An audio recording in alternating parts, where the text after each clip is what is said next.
توی ویدیو قبلی یک نگاه کلی به FL استودیو داشتیم و از دور یه نگاه جامعی به کل FL استودیو کردیم. یعنی فهمیدیم که پنجره هاش هر کدوم چه کاری انجام میده، چه رابطه‌ای بین پنجره های FL استودیو هست و به طور خلاصه یه چیزایی ازش متوجه شدیم. اما قرار بود که بعداً ما توی هر ویدیو هر کدوم از بخش های FL استودیو رو خیلی کامل و مفید توضیح بدیم و ببینیم که چطوری میتونیم با هر کدوم از این پنجره ها کار بکنیم. به عنوان اولین پنجره من چنل رک رو انتخاب کردم. ببینید ما داخل چنل رک یک سری چراغ مانند داریم. همینها میبینید الان اینجا 16 تا از اینها ما داریم. اینا چیه؟ اینا همون ضرباییه که شما توی ریتمتون دارید. الان ریتم من روی 4 و 4 تنظیم شده. اوکی؟ میبینید که من اینجا 4 تا میزان دارم که توی هر میزان 4 تا ضرب دارم. ببینید رنگاش تغییر کرده. خب میزان اول این 4 تا، میزان دوم این 4 تا قرمز،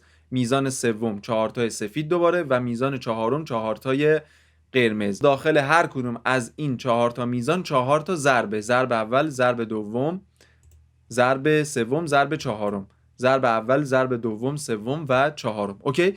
پس شما میتونید با توجه به میزانتون داخل چنل رک ریتمتون رو بچینید. حالا مثلا من میخوام یه ریتمی رو بچینم. اوکی؟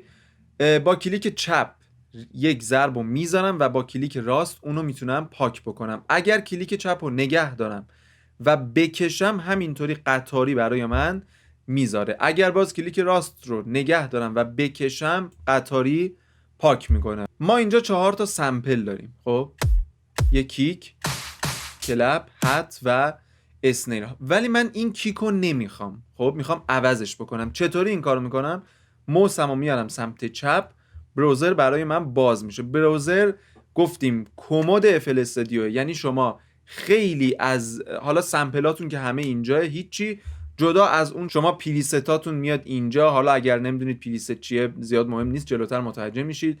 پروژه هاتون، بکاپ هاتون، بعد میایید اینجا، باز اینجا حتی پلاگیناتون که چه به صورت VST داخل چنل رک هست یعنی اینها، و چه به صورت پلاگین داخل میکسرتون هست، اینها هم داخل براوزر هست. یه جورایی بگم شما اگر ویندوزتون رو در نظر بگیرید این درایو سی تونه. بگذاریم من اینجا یه پوشه ونجنس دارم، اینو خودم اضافه کردم.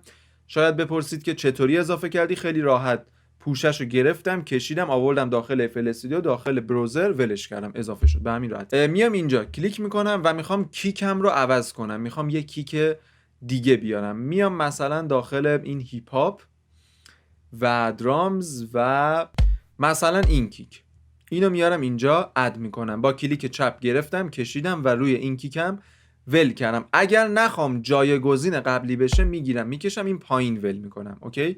حالا من الان اینو نمیخوام، کلیک راست دیلت. و میخوام مثلا کلپمو هم عوض بکنم، یه دونه مثلا میخوام اینو بیارم. اوکی؟ یا هتمو هم میخوام عوض بکنم، میام یه دونه مثلا از اینا میارم، میخوام این وسط اد بشه. اوکی؟ میارم این وسط ولش میکنم. یا مثلا دیگه چی میخوام؟ یه دونه هم کلوز هت. اوکی؟ اینو جایگزین همین کردم. اومدم یک سری سمپل دیگه، به اینها میگیم سمپل. خب یک سری سمپل دیگه اد کردم به چنل رک. حالا میخوام یه ریتم جدیدی رو بسازم داخل همین پترن یکم. اوکی؟ میام با همین چراغایی که اینجا داریم یه ریتمی رو میچینم. با این بلنگویی که اینجا کشیده برای شما یه حالت اسپیکر داره، پلی میشه پترنتون. اوکی؟ حالا مثلا من میخوام کلوز هتمو بچینم. خب میتونم بیام اینطوری به صورت دستی بچینم یا روش کلیک راست بکنم به صورت اتومات. ببین نوشته 2 steps، 4 steps یا 8 steps. یعنی چی؟ یعنی اگر من بخوام یکی در میون پر بشه میام روی 2 steps میزنم. ببین یک خونه خالی، یک خونه پر. ضربامو یکی در میون برام هت چید. الان ببین. اوکی؟ حالا من الان یه ریتمی توی ذهنم هست، اینو میخوام داخل چنل رک پیاده بکنم. بریم ببینیم چطوری میشه. خب یه کمی ریتمش تنده، میخوام یه کمی تمپوشو بیارم پایین. تمپو یا همون BPM توی قسمت قبل گفتیم این بالا، اینو شما هر چقدر کمتر بکنید تمپوتون پایینتره، هر چقدر بیشتر بکنید تمپوتون بالاتره. اول یه کیک داریم، خب یه دونه های هت داریم، یعنی یه رایت داریم.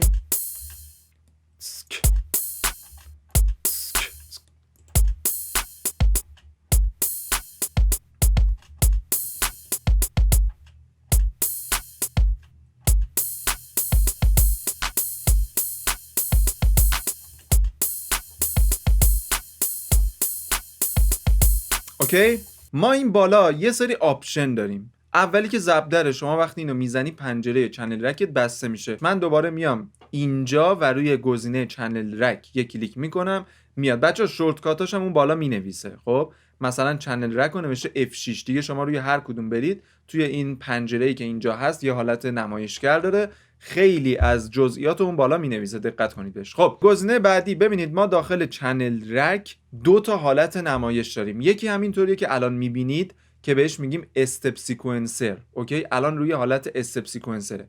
یکی هم که این حالت پیانو روله که به این شکل به شما نشون میده. چرا بهش میگیم پیانو رول؟ چون شبیه پیانو روله. ببین پیانو رولمون اینطوریه دیگه، اینم میاد همینطوری نشون میده. ولی در این حالت دیگه شما نمیتونید از همینجا ریتمتون رو بچینید. کلیک که بکنی پیانو رول باز میشه، میگه توی پیانو رول بچین. اوکی، من دوباره اینو میزنم، میام روی حالت استپ سیکونسر. اینو هم بهتون بگم، ببینید مثلا الان که من اینجا این ریتمو چیدم، اگر برم داخل پیانو رول همونو برای من چیده. این دوتا به هم وصلن. ببین اگر من اینجا یه نوتی اضافه بکنم، اینجا اون نوت اضافه میشه. یه گزینه دیگه اینجا هست به اسم گراف ادیتور. گراف ادیتور چیه؟ شما اینو که بزنید یک سری آپشن اینجا به شما میده. این آپشن ها همون آپشناییه که توی پیانو رول هم به شما میده. حالا ما چون هنوز ویدیو پیانو رول رو نذاشتیم شما شاید ندونید، ولی اینجا وقتی شما وارد پیانو رول میشید، اینو که بکشید اینجا ولوسیتی دارید، نمیدونم پن دارید و خیلی از گزینه‌های دیگه. اینجا همونها رو برای شما به صورت یه حالت میانبر آورده که دیگه شما نخواد پیانو رول رو باز بکنید برای یک سری تغییرات کوچیک. یه گزینه اینجا داریم که توش عدد داره. این چیه؟ ببینید این تعداد فعال بودن این ضرباتونه. حالا من هی میگم چرا. این ضرباتونه. الان 16 ضرب فعاله. اگر من اینو پلی بکنم 16 ضربو داره برای من اجرا میکنه. اگر من اینو بذارم روی 4، فقط این 4 تا ضرب اول فعاله. اوکی، اگر بیشتر بکنم بقیهش چون خالی اجرا نمیشه دوباره. اوکی، 30 ضربو داره میخونه. بهترین حالتش روی خاموشه، یعنی روی هیچ عددی نباشه. این خودش به صورت اتوماتیک فعال میشه. اگر من الان اینجا یه نوت بذارم 16 تا ضرب بعدی هم برای من فعال میشه. اینم از این. گزینه بعدی یک نابه. ناب شاید چون تازه شروع کردید ندونید. ناب به اینا که گرده و حالت پیچ داره میگیم ناب. این نابه، این نابه، این نابه، این کوچیکه، اینا همه نابن. به اینایی که حالت خط دارن، حالا چه عمودی چه افقی چه هر شکلی که باشه، اینها اسلایدرن. این میاد ضرب‌های شما رو از اون حالت سر ضرب بودن یه کمی خارج میکنه، یعنی یه کمی حالت لنگ که نمیشه گفت، یه کمی ضد ضربش میکنه. از ضرب یه کمی میارش عقب‌تر یا جلوتر. حالا الان بهتون نشون میدم، ببینید.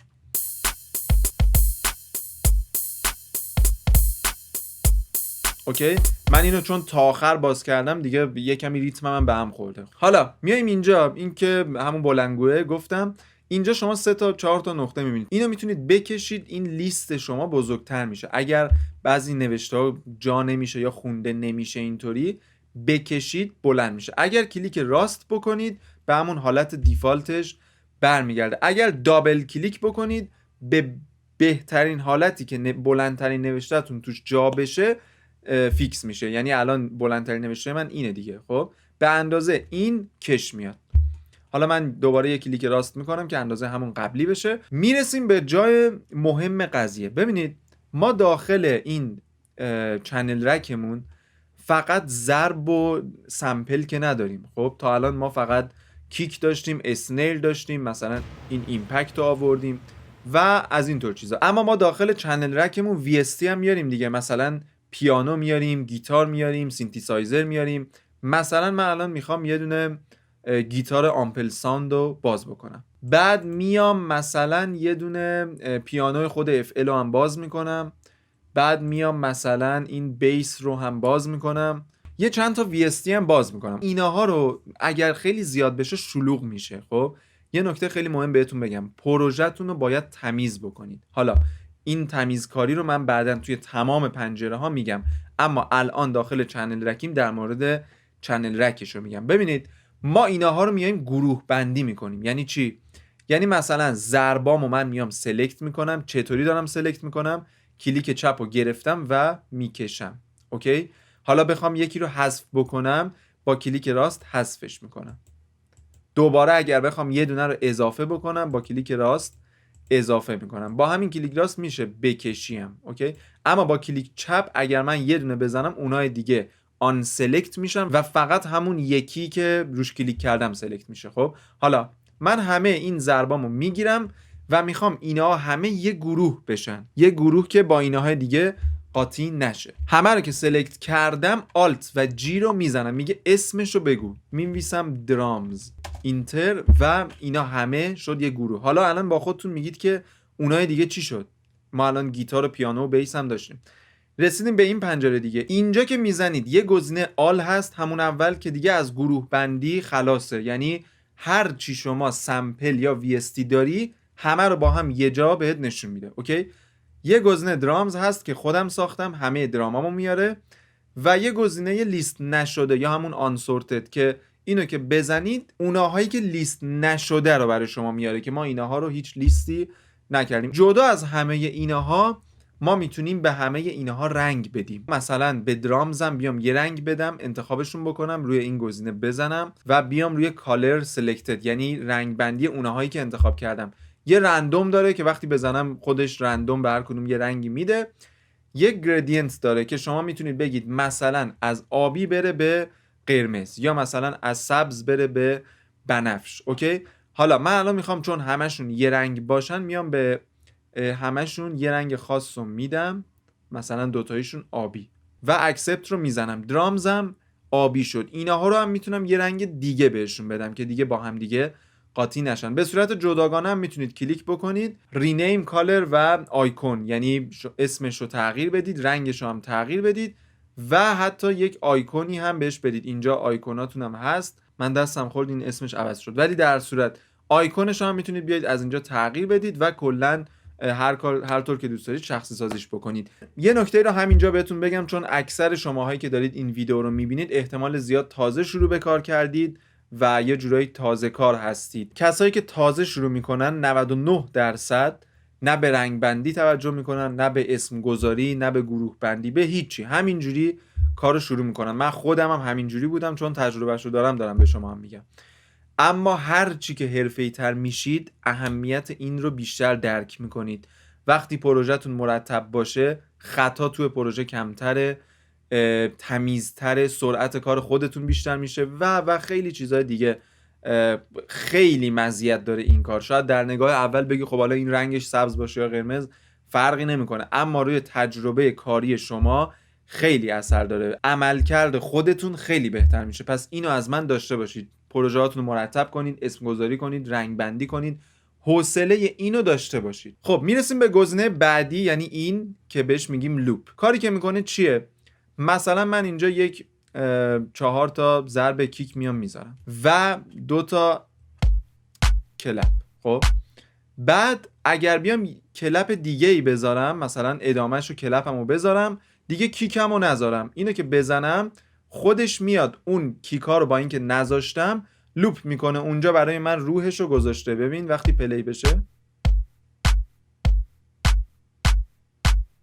اینجا یه گزینه خیلی مهم داریم که این گزینه توی تمام پنجره های FL استودیو هست. اگه دقت کنید اینجا هست، اینجا داخل پلی لیستمون هست، اینجا داخل میکسر هست، اینجا داخل بروزر هست و کلی آپشن داره. هر پنجره هم آپشنش با اون پنجره دیگه مسلما فرق میکنه، چون اون یه پنجره دیگه است. حالا من میام روی این میزنم، اینجا هم همینطور. ما اینجا خیلی آپشن داریم، اما من مهمتریناشو بهتون میگم.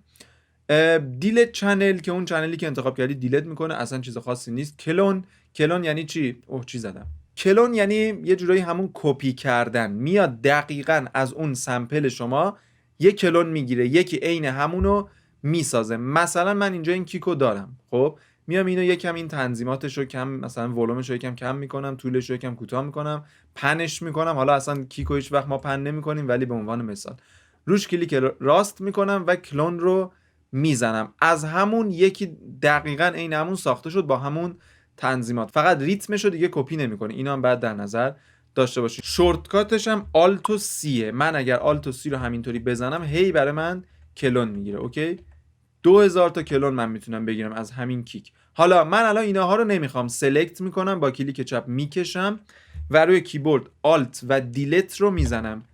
میگه میخوای حذف بکنی؟ مطمئنی؟ اوکی، همه رو برای من حذف کرد به همین راحتی. موو سلکت آپ، موو سلکت داون، اینها یعنی چی؟ یعنی مثلا اینو من انتخاب کردم میخوام بره بالا یا بیاد پایین. چطوری داره میره بالا؟ من شیفت و نگه داشتم روی کیبورد و غلطک وسط موس رو دارم میچرخونم. اوکی، یا آلت و نگه دارین، این فلشای روی کیبوردتون رو بزنین، فلشای جهت بالا پایین چپ راست، اینم میشه. حالا این همون رو اومده برای شما سخت کرده، به صورت گزینه‌ای میتونید از اینجا اون کارو بکنید. میوت سلکت، اونایی که انتخاب شده رو این تیک سبزش رو برمیداره. گفتیم اینها خاموش یا روشن کردن اون چنل. 2 تا ناب دیگه هم اینجا هست. این پنه صدا چقدر بره چپ یا راست. الان مثلا من داخل همین کیکم،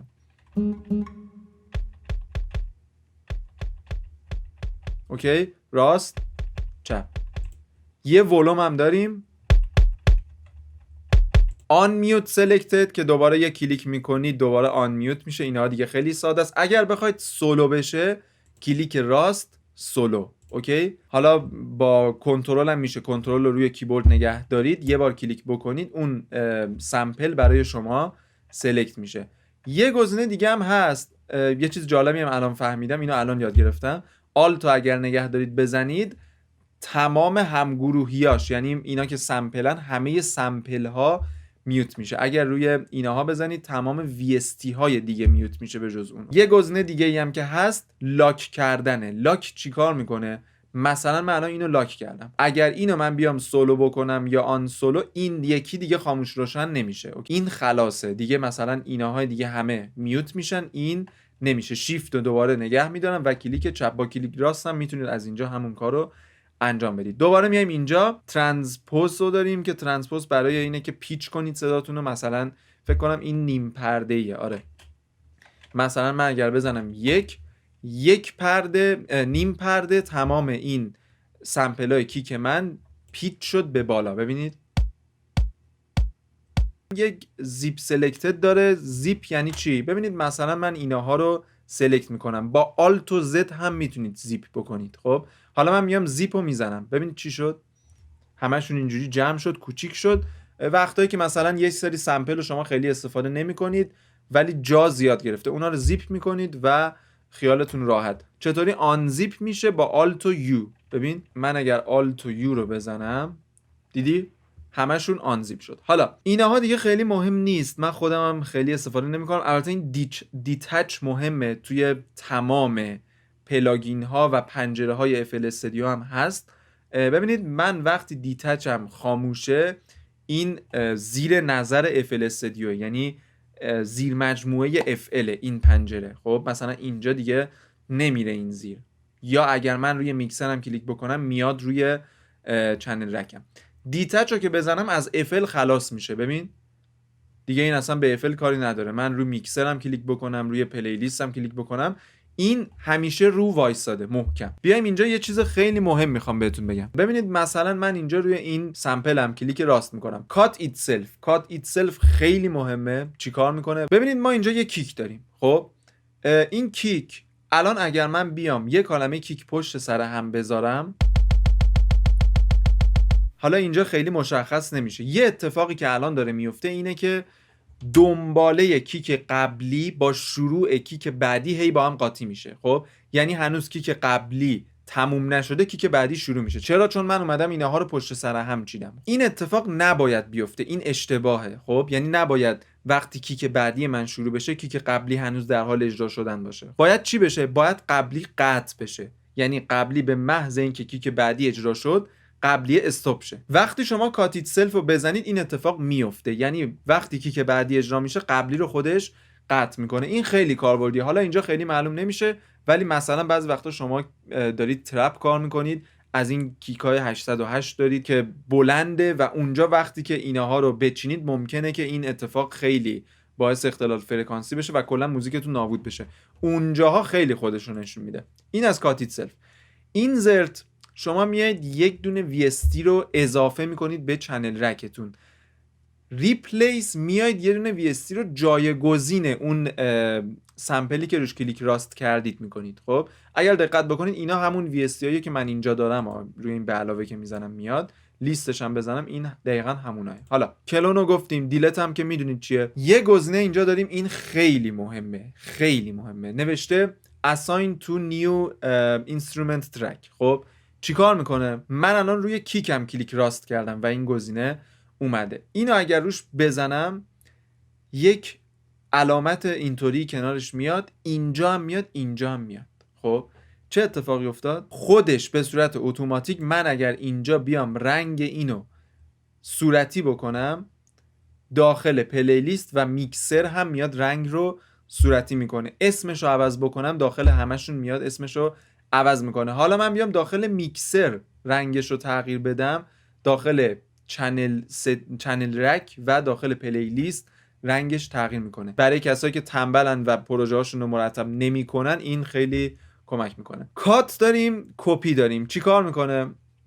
من این ریتمو اینجا دارم کات میکنم، یعنی از اونجا برداشته میشه و اینجا پیست میکنم. اوکی، حالا من این ریتمو اینجا دارم کپی میکنم و اینجا هم دوباره کپی کردم، اینجا کپی میکنم و اینجا پیست میکنم. کنترل C و کنترل V هم که تو ویندوز جواب میده، اینجا هم جواب خیلی هم راحت تره. روتیت تو لفت، روتیت تو رایت. چی کار میکنه؟ من اینجا اومدم دو تا ضرب گذاشتم تو رایت، هر کدومو یکی برد سمت راست. تو لفت هر کدومو یکی میاره سمت چپ. چیز خاصی نداره. همین. این از چنل رک. ویدیوها رو حتما به ترتیب ببینید. من اینا همه رو یه پلیلیست میکنم، پلیلیست FL استودیو، چه در مورد پلاگیناش که حالا بعدن که حرفه‌ای‌تر بشید کار با نرم افزار رو یاد بگیرید، اونها رو هم میذارم. قبلا همه اینا رو گذاشته بودم ولی متاسفانه پاک شد. حتی همین FL استودیو رو من کامل گذاشته بودم اما متاسفانه یه اتفاقی افتاد، همه ویدیوهامون پاک شد. خیلیاتون در جریان هستید، اما در صورت دیگه من همش رو براتون میذارم. تمرین حتما انجام بدید، خیلی زیاد.